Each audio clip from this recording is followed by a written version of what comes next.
how to beginner's guide for War Thunder. This time we're taking a look at the the French tree. So this is the starting lineup that you will see once you open the French tech tree within War Thunder. And the first thing you'll note, a lot of World War I tanks. Yes, ladies and gentlemen, the French, unfortunately, this is a massive surprise to me as well. When you get taken over by enemy power, you don't develop things. Wow, what a shocker. Anyway, sarcasm and jokes aside, ladies and gentlemen, you'll see that there is a lot of pre-World War II tanks, sorry, my bad, that are present within the tech tree, but that does not mean that these tanks are anything to scoff at. No, not even. And this is the wonder of the French tech tree. So the starting tanks, admittedly, do look very antique, and they move like antique vehicles. The R35, for example, is very slow. It only has a top speed of 22.2 kilometers.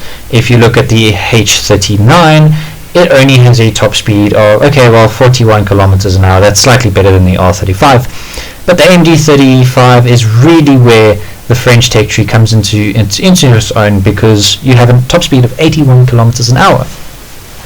So that will be the first really advantageous thing, let's say. The first advantageous thing about the French tech tree is the speed at which some of the vehicles move. France possesses, and when I say this, France possesses a lot of very good light tanks. Their light cavalry, in terms of armored cavalry, is very good. The AMD 35 is fantastic, and the subsequent light tanks that come after are also very good. If you take out the Crusader and the Stuart, all the homegrown tanks for the French are very good. Light tanks, specifically speaking. Now, that's one, and now I'm going to give you two others, but before I go on, I'm going to highlight the rest of this video as well. We're going to name two more advantages to the French tech tree, three disadvantages, and potentially one bonus video, or rather bonus tip at the end of the video, rather, to just help you guys on your way through. Because, who doesn't like a little bit of extra information to get an edge over the competition? But without further ado, ladies and gentlemen, let's continue with the video. So the P70 AA is also a very good AA. So France consistently has very good anti-aircraft systems. Although very scarce, the anti-aircraft system, the P70 AA, for reserve is very good. So this is something that counts in France's favor. And this will be the second point, because Pierre's organ, as it's fondly known amongst my circle, is 13.2 millimeters times 4. So 13.2 millimeter machine guns times 4. And despite the fact it looks a bit like a farm tractor, it's very maneuverable. And this, I suppose, comes from its half-track design, but this is the second advantage. So to summarize thus far, the first advantage that we have is that even though some of the tanks move particularly slowly, the light tanks that France has to offer, as well as the self-propelled guns, because this line over here is also very powerful, tend to move quite fast. So that allows you to ambush, it allows you to flank. So the armored cavalry corps of the French tech tree, so the light tanks and the tank destroyers specifically, are very maneuverable. The second advantage is that you get, relatively speaking, decent coverage from air attack, if you know how to use them, from air attack with the French anti-aircraft systems. And the third and final advantage that goes for the French is that, despite the fact that a lot of their designs predate the Second World War, the French armor is very reliable on their heavy to medium tank classes. So if we take a very infamous tank for rank 2, the B1 BIS, you've got 60 millimeters of armor, but it's curved armor, so it's more effective. It's sloped armor, it's more effective. The D2 at 1.3 is an exceptionally armored vehicle to come across, as for the S35. Both of those tanks are the step up above the reserve tanks, which unfortunately lack armor, but I'll get to that now. The step above the reserve tanks that you start out with are slightly more armored, except for the AMC 35 ACG1 on this side.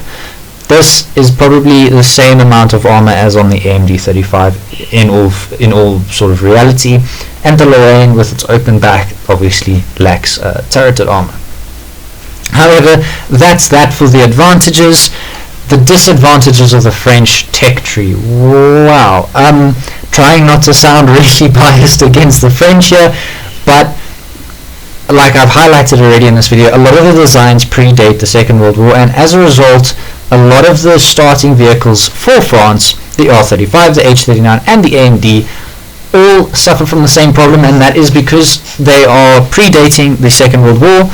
They are very vulnerable to World War II era guns. Particularly the German guns are especially effective because they have an APHE filler, and they cause a lot of spalling, and they're quite effective at that. So the French tanks pack their tanks, the crews quite tightly, and this is obviously not very good when you think about the fact that these tanks have no armor. So that's the first disadvantage, is these tanks have very limited armor when you start out.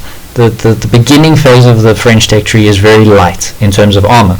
The second thing, as I already alluded to, is the packing of the crew. The French vehicles have very tightly packed crews, and this makes it especially effective or efficient to kill when you're using an APHE round against a French tank. And this is something somebody should watch out for if they are playing France, is that because of the tightly packed crew, you are very easy to kill.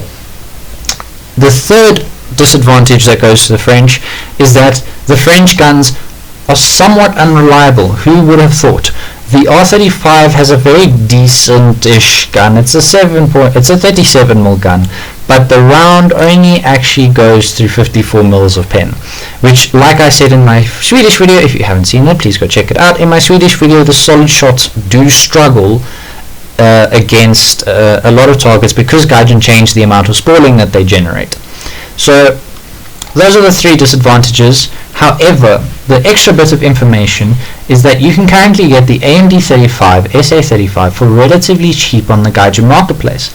And if you are starting out a French ground tech tree, the AMD 35 is probably the best way to go because you have an upgunned AMD 35. This vehicle here has a 47mm gun. It is very effective, and also this ties in with what I was saying about the light tanks being very good for France. The AMD 35 is a very well kept secret by the French for early tier. It is a very, very, very, very, very lethal tank when you play it as a flanker and when you play it as an ambush tank. It is very effective. So those are my tips and tricks and pros and cons for France. I hope you guys found this video enjoyable, and I hope you guys found this video informative. Please do like and share if you guys think somebody should see this, and please, if you guys wouldn't mind, it would help the channel a lot. We're almost at 80 subs, so can we please maybe push it to get to 80 subs? So please, if you enjoyed this content, leave a subscribe. It really doesn't cost you nothing, and it helps me get to where I want to be. But thank you, ladies and gentlemen, so much for watching, and I will see you guys in the next one. Bye bye.